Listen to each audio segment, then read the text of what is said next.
آپ نے کہا کہ جی حقدار کو حق ملنا چاہیے. احمد شہزاد ایک عرصے سے پرفارم کر رہے ہیں. پاکستان کے اندر کسی ایک پلیئر یا کسی گروپ آف پلیئر کو نہ ایڈوانٹیج ملنے والا ہے میرے ہوتے ہوئے انشاءاللہ تعالی.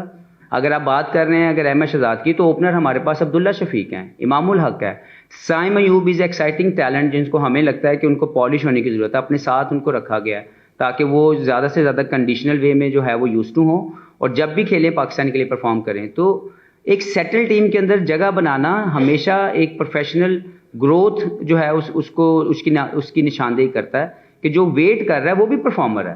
حفیظ بھائی، پاکستان کا یہ جو نیا کوچنگ سٹاف آیا ہے، ماڈرن ڈے کوچنگ سٹاف ہے، آپ کے ساتھ بھی، ہم نے باقی کرکٹرز کے ساتھ بھی پاکستان کے لوکل کوچز ہوتے ہیں تو مسئلے دیکھے ہیں.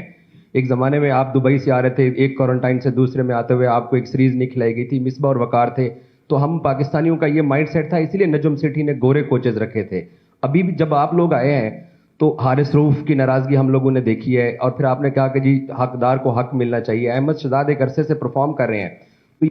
ہم پاکستانیوں کے دل میں یہ بات دماغ میں رہتی ہے کہ جب اپنے سابق کرکٹرز ٹیم کو چلانے آتے ہیں تب مسائل بنتے ہیں، اور ان کا آپ بھی ماضی میں سامنا کر چکے ہیں. تو یہ جو حقداروں کو حق ملنا ہے، پلیئرز ہمیں ابھی بھی ناراض دکھ رہے ہیں. این او سی اتنا بڑا کانٹریکٹ ہے حارث رؤف کا، اسامہ میر کا، T10 میں ہمارے 10 پلیئرز جانے ہیں.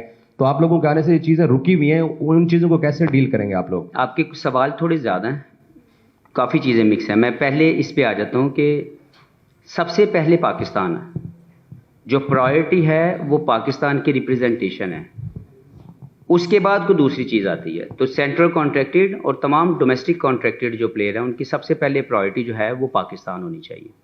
اب این او سی پالیسی کی آپ نے بات کی، وہ ضرور ہم لوگ مل کے بیٹھ رہے ہیں اور ہم بہت جلدی ایک صحیح پلان سب تک پہنچا دیں گے کہ این او سی پالیسی سب تک باہر جو ہے وہ دے دی جائے گی میڈیا کے اندر بھی، اور لوگوں کو بھی بتا دیا جائے گا تاکہ سب کو پتہ ہو کہ اس این او سی پالیسی کے مطابق جو ہے وہ آگے مینجمنٹ آنی ہے.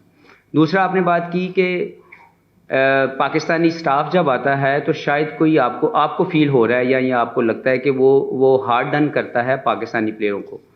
میں بالکل یہ نہیں سمجھتا کہ ایسا ہوتا ہے، کیونکہ جو کوچ ہوتا ہے یا جو سپورٹنگ سٹاف ہوتا ہے وہ ہمیشہ آپ کا سب سے بڑا رہنما ہوتا ہے، اور وہ ہمیشہ چاہتا ہے کہ آپ کے لیے بہتر سے بہتر آپ کو فیسیلیٹیٹ کرے اور آپ کے لیے جو بہتر ہے وہ پرووائڈ کرے تاکہ زیادہ بہتر ریزلٹس پاکستان ٹیم کو ملے.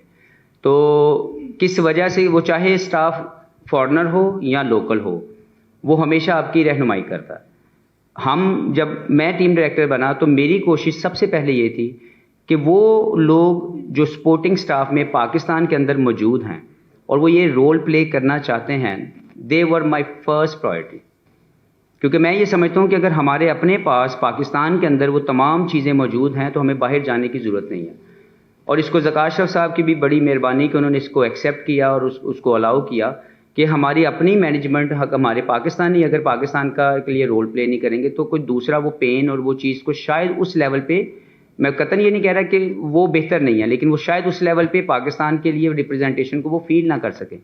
تو ہماری فرسٹ پرائرٹی یہ تھی کہ جو چیز ہمیں اپنے سسٹم میں پاکستان کے اندر سے مل جائے ہم سب سے پہلے اس کو ایکسیپٹ کریں گے، اس کو اپرچونٹی دیں گے، اور پھر اس کے بعد اگر ہمارے پاس کوئی ایسی اپرچونٹی کوئی ایسی اگر اسپیشل پلیس جو ہے وہ سپورٹنگ سٹاف میں موجود نہیں ہے تو پھر ہم باہر جائیں گے. تو اس میں ایک سمپل سی ایک کلیئرٹی ہے کہ ہم نے پاکستان کے وہ تمام لوگ جو ہمیں لگتا ہے کہ ان کے کیریئر میں بھی انہوں نے بہت شاندار کامیابی حاصل کی، ود دا سیم ٹائم جب وہ اپنے اس ایک ٹرانزیشن پیریڈ میں آئے اور انہوں نے اپنے آپ کو ایز اے کوچ اگر پریزنٹ اپنے آپ کو کہیں پہ بھی کیا ہوا ہے اور اگر وہ ولنگ ہے to work for Pakistan, so they were our first priority. اور میں نے ہزاروں کے آپ کی بات کی، احمد آپ کا ٹیم میٹ بھی رہا ہے، عرصے سے پرفارم کرتے چلا رہے ہیں، لگتا ہے کہ دانستہ طور پہ بھی کچھ پلیئرس کو دور رکھنے کی جو ماضی کی پالیسی رہی ہے اس میں کچھ ریفلیکشن نظر آئیں گے؟ نہیں، بالکل ایسا نہیں ہوگا. I will be very clear to each and everyone, کیونکہ میرے آپریشن کے اندر جو سب سے پہلی چیز ہوگی وہ کمیونیکیشن ہے. سب سے پہلے کلیئر میسج آئے گا، اس کلیئر میسج کا جواب آئے گا، اس کے جواب کے اوپر جو ہے وہ ڈیسیژن لیا جائے گا. پاکستان کے اندر کسی ایک پلیئر یا کسی گروپ آف پلیئر کو نہ ایڈوانٹیج ملنے والا ہے میرے ہوتے ہوئے انشاءاللہ تعالی، اور اس مینجمنٹ کے ہوتے ہوئے، ذکا اشرف صاحب کے ہوتے ہوئے. ٹوٹل میرٹ کو جو ہے ہم نے جو ہے وہ معیار بنایا پاکستان کرکٹ کا، انشاءاللہ آگے بھی اس کو لے کے چلیں گے. دیکھیں، پاکستان ٹیم کے لیے پرفارمنسز ڈومیسٹک لیول پہ بہت شاندار لوگ دے رہے ہیں، ہر ایک کو موقع اسی دن نہیں مل سکتا. You have to wait, you have to earn. It could be like ہو سکتا ہے کہ جس نے آج پرفارمنس کی ہے, جیسے آپ احمد کی بات کر رہے ہیں, یا بہت سے لوگ فرحان کی مجھ سے بات کر رہے ہیں, یا کسی اور جو فاسٹ بالرز ان کی بات کر رہے ہیں, زاہد محمود کی مجھ سے بات کی گئی ہے. They are all in mind کہ یار وہ ہمارے لیے کہاں کہاں کیسے کیسے فٹ ان ہو سکتے ہیں. لیکن جو پلیئر اس وقت اویلیبل ہیں یہ بھی ہمارے پاکستانی ہیں, یہ بھی پرفارمر ہیں.